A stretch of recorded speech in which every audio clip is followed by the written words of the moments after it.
রাজধানীতে নতুন ব্যবসায় শুরু হয়েছে অভিনব প্রতারণা।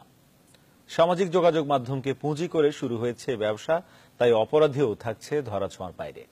ভার্চুয়াল জগতের অভিনব সেই প্রতারণা চক্রের খবর জানাচ্ছেন রিশাদ হাসান। বাসাবো বউবাজার এলাকা খুব কষ্টের সঞ্চয় জমিয়ে মাত্র 16 জনের ধারণ ক্ষমতার একটি খাবারের দোকান দেন আফজাল হোসেন।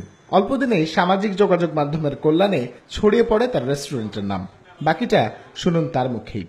এপ্রিলের 18 তারিখ দুপুরের পরে একটা নাম্বার থেকে ফোন আসলো, কোনো কিছু তো ফ্রি না দুনিয়াতে, আমাদের একটু কষ্ট করতে হয়, আমাদেরকে প্রতি মাসে 15,000 করে টাকা দিবেন, তার এগেনস্টে আপনার রেস্টুরেন্টের যত নেগেটিভ কমেন্টস আছে বা নেগেটিভ রিভিউ পড়ে তা আমরা ডিলিট করে দিব। তা আমিও বললাম যে ছোটো রেস্টুরেন্ট আমরা কীভাবে পোষাই, আমরা এটা এগ্রি না। দেন ওনার পেজ থেকে যত রিভিউ ছিল আমার সব ডিলিট করে দেয়। সামাজিক যোগাযোগ মাধ্যম ফেসবুকের ফুড ব্যাংক নামের এই গ্রুপটিতে রয়েছে প্রায় 5 লক্ষের বেশি মানুষ, যারা বিভিন্ন রেস্টুরেন্টে খাবার পর রিভিউ পোস্ট করে থাকেন।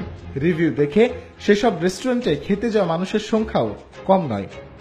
আর সেই সুযোগটিকে কাজে লাগিয়ে প্রতি মাসে 15 থেকে 20,000 টাকা হাতিয়ে নেওয়ার সুযোগ নিচ্ছে গ্রুপের অ্যাডমিন, যাদের শুধুমাত্র ফেসবুক গ্রুপ ছাড়া নেই কোনো ট্রেড লাইসেন্স, নেই টিন নাম্বার।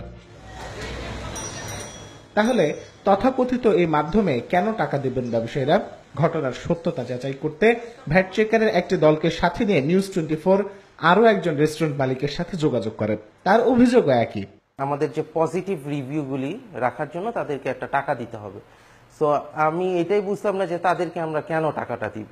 মানে আমরা তো অলরেডি গভর্নমেন্টকে ট্যাক্স দিচ্ছি, ভ্যাট পর্যন্ত আমরা নিয়ে রাখছি এবং আমরা এটা ভ্যাটও দিচ্ছি। সো তারা তো কোনো কোম্পানি অথরাইজ না যে এটা তাদেরকে দিতেই হবে। অভিযুক্ত সাবিত হোসেনের সাথে বারবার যোগাযোগের চেষ্টা করেও তার কোনো বক্তব্য জানা সম্ভব হয়নি।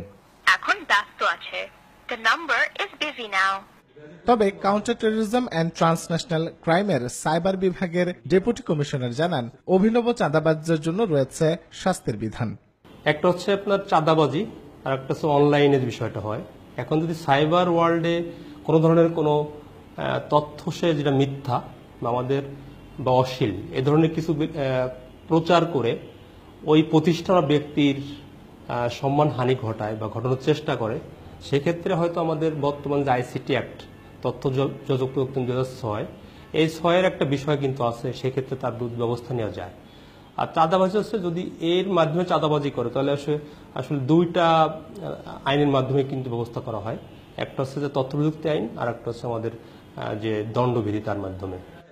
এভাবে সাইবার জগৎ ব্যবহার করে অনৈতিক কাজের সাথে জড়িতদের বিরুদ্ধে ব্যবস্থা নেওয়ার কথাও জানান তিনি। রিশাদ হাসান, নিউজ 24, ঢাকা।